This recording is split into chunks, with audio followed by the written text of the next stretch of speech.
I am Coach Josh. I teach parkour, aerial silks, and ninja warrior classes.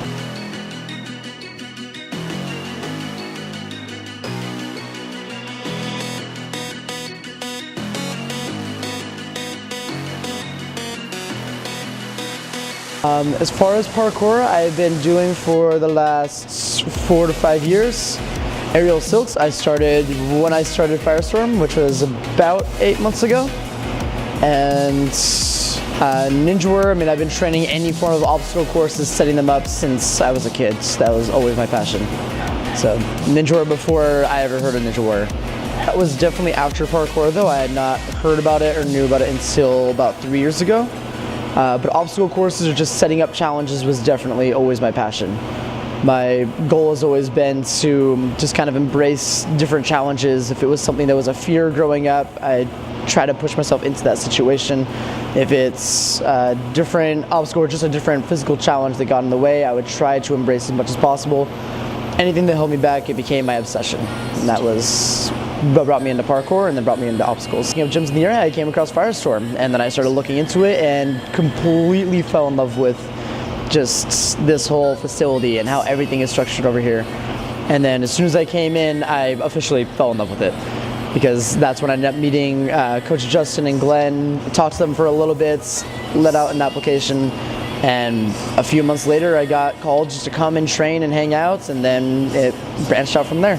I started parkour. It's changed a lot. I started parkour in high school just as a random extra club that we had. I always thought the videos were really cool and I wanted to try it. Always thought that I had that because I would jump in, I'd climb, and I'd land on top of things, and I thought it always worked out there, but I never would have thought of the fact that getting more down into a primal movement, using your hands to clear over obstacles would be so much faster. Parkour's taken things from being just going for pure heights or going for pure jumps to actually going for efficiency. On top of that, I was always a very analytical processor growing up. Like as a kid, I could not do anything without breaking every single step apart. Could not imagine jumping into head over vaults like Kongs or these different leaps. But after parkour, it just kind of allows me to relax, just settle out, let my subconscious take over. And it's definitely changed in the fact that I now have a whole new branch of safety and efficiency for my landings, my movements, but also just everything in life now is direct obstacles or opportunities, challenges are obsessions. So it's a whole philosophical change. It's not just physical. So I think the big thing that I would want to encourage to a newcomer coming in here is just that our goal here is safe freedom. You just want to be able to come in, you want to be able to practice anything you want without any restrictions, without any fears, or with as minimal worst case scenarios or minimal injuries risk as possible. As long as you know your limits, you know your body, we're not going to pressure you into anything. I refuse to push anybody into anything they do not want to do 100%. So if they're not fully going for it, you just take your time. You work your way up. And ultimately, eventually, just overcome your obstacles, overcome your fears. And you just have no boundaries.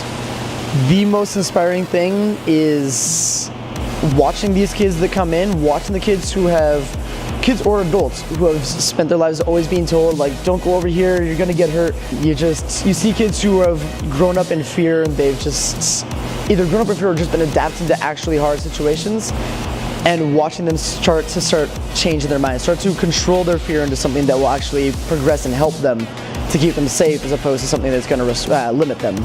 So watching kids that go from barely pushing themselves over a block to happily making large leaps and jumping into everything, but most of all doing it safely, making sure that they're keeping their feet in front of them, making sure that they're climbing with their hands and feet without their knees, making sure that they're using just like extra little techniques and pushing everything in their body to going up in their jumps. When you see them go from barely making a jump to launching up walls and just embracing all these challenges, and you see their face after they've made these challenges, that's the most inspiring thing.